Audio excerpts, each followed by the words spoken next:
વાત કરીએ વડોદરા જિલ્લાની। વડોદરા જિલ્લાના ડભોઈમાં ઘરે ઘરે પાઇપલાઇનથી ગેસ આપવામાં આવશે।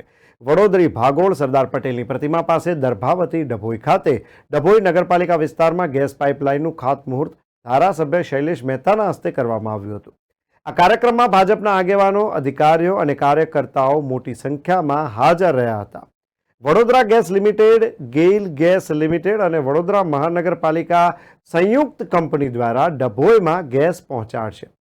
ડભોઈ શહેરના પ્રજાજનો દ્વારા ધારાસભ્ય શૈલેષ મહેતાને શહેરમાં ગેસ પાઇપલાઇન અંગે રજૂઆત કરાઈ હતી, જેના પગલે આજ રોજ ડભોઈ વડોદરી ભાગોળ પાસે ₹14 કરોડના ખર્ચે નવીન ગેસ પાઇપલાઇન નાખી ઘરગથ્થુ ગેસ કનેક્શન આપવાનું કામ અંગે ધારાસભ્ય શૈલેષભાઈ મહેતાના હસ્તે ખાતમુહૂર્ત કરવામાં આવ્યું।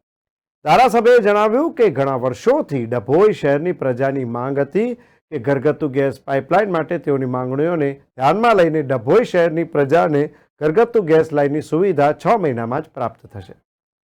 ભારતીય જનતા પક્ષના શાસનમાં દર્ભાવતી નગરીમાં આજે નવું પીછું ઉમેરાવા જઈ રહ્યું છે। વડોદરા ગેસ લિમિટેડ જે ગેલ અને વડોદરા કોર્પોરેશનનું સંયુક્ત સાહસ છે, એના મારફત જે રીતે વર્ષો પહેલા ડૉક્ટર ઠાકુરભાઈ પટેલ મેયર હતા ત્યારે વડોદરા શહેરમાં પાઇપલાઇન દ્વારા ઘેર ઘેર ગેસ આપવાની પ્રથા શરૂ થઈ હતી, એ જ રીતે આજે દર્ભાવતી નગરીમાં ઘેર ઘેર ગેસ આપવા માટેની કામગીરીની શરૂઆત કરવામાં આવી છે। 14 કરોડ રૂપિયાના ખર્ચે આ પાઇપલાઇન નાખવામાં આવશે અને એના મારફત ઘરે ઘરે ગેસ લાઇનના કનેક્શનો આપવામાં આવશે। દર્ભાવતી નગરીના નાગરિકોને હું અભિનંદન આપું છું।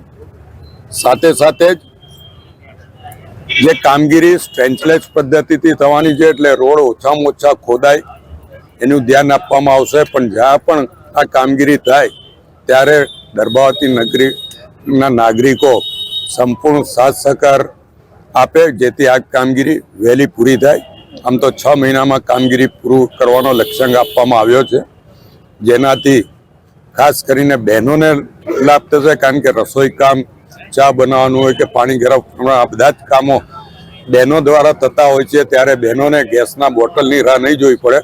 ઘરમાં જેવી રીતે નળમાં પાણી આવે છે, એ જ રીતે નળ ખોલશો એટલે ગેસ આપના ઘરમાં શરૂ થઈ જાય। 24 કલાક માટે આ ગેસ આપવામાં આવશે, તો આનો સદુપયોગ થાય। અને આમાં એક જ તકલીફ થવાની છે કે ટાઈમે બિલ ભરવું પડશે દર મહિને। જે રીતે તમે બોટલના પૈસા આપો છો એટલું જ બિલ આવશે, એનાથી વધારે બિલ નહીં આવે। પણ આ સહલત છે, ઘેર બેઠા જ્યારે ગંગા આવી રહી તો એનું સ્વાગત કરવું જોઈએ અને આમાં સંપૂર્ણ સહકાર આપવો જોઈએ। એટલે અહીંયા આગળ કીધું છે કે PNG અપનાવો અને આના મારફત પોલ્યુશન પણ ઘટશે અને દર્ભાવતીની રોનક પણ વધશે।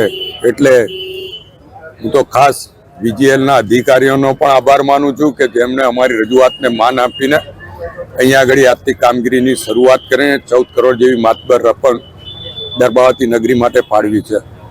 અને આનો જેમને લાભ મળવાનો છે, તમામ દર્ભાવતીના નાગરિકોને અભિનંદન અને શુભેચ્છા પાઠવું।